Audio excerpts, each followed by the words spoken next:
Welcome back. Trinidad and Tobago is experiencing more deaths among women and younger people as a result of the ongoing surge in the numbers of COVID-19 cases being reported daily. So said Dr. Avery Hines, the Technical Director of the Epidemiology Division at the Ministry of Health in Trinidad and Tobago. Dr. Hines was delivering an epidemiological update of the country's COVID-19 status during a Monday virtual press conference, gave a backdrop on the recent spike in COVID-19 cases. He said the country continues to see more and more cases daily from the end of March into early April. In analyzing the trend on a monthly basis, Hines stated that while the month of March had just 313 cases, there were 2,798 cases in April in TNT. The principal of the Ave Maria Girls Primary School says there needs to be more collaboration with various sectors of society to ensure that the current crop of students going through the education system will be well-rounded and have the requisite knowledge and skills to be productive citizens. There were many concerns that students would have issues transitioning from online schooling back into a classroom with set rules and structure. There were also many calls for students to be back in interactive classes to ensure that their social lives and how they were socialized would not be lost. The principal of the Ave Maria Girls Primary School, Valerie St. Helen Henry, says there have been complaints about students coming back and being unable to solve the tiniest of misunderstandings properly. She says in cases like these, the schools and teachers alone cannot magically transform students. She says the saying "it takes a village to raise a child" is very true, and there is need for all social institutions to band together in order for wholesome individuals to be created. The school alone cannot develop a child into becoming a good citizen, because the school, the family, the society need to be speaking the same language, because we may teach it to them, use different forms of activities like role-playing, dramatizing, getting them to have that hands-on, to know how to respond to certain situations that may arise in terms of conflict.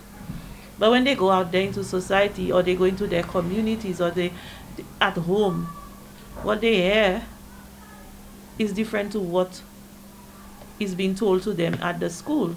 So I think, yes, these new programs are needed, but we also need the society to understand it as well, so they can make that difference when the children are out there.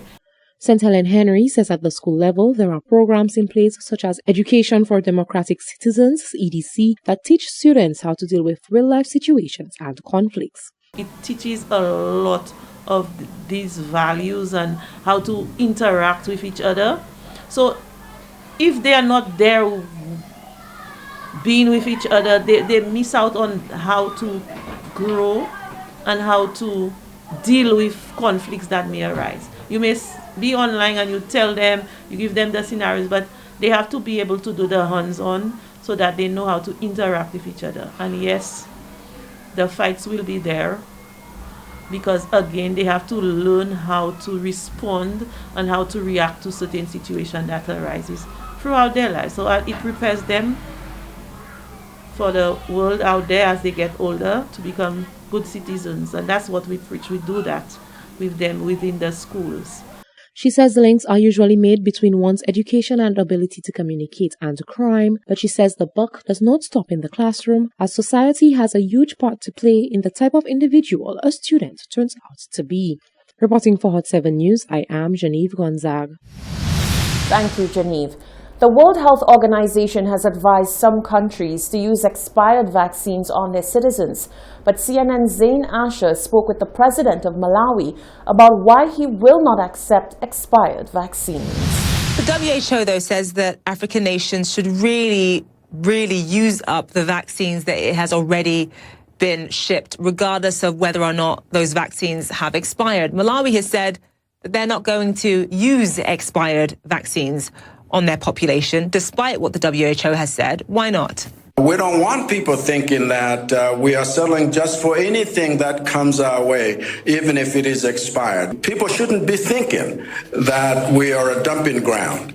And so, in as much as we understand how that the efficacy of the same, it would still be there several months after expiry, we just need to be very, very careful so our people do not feel that they are being shortchanged by their leadership.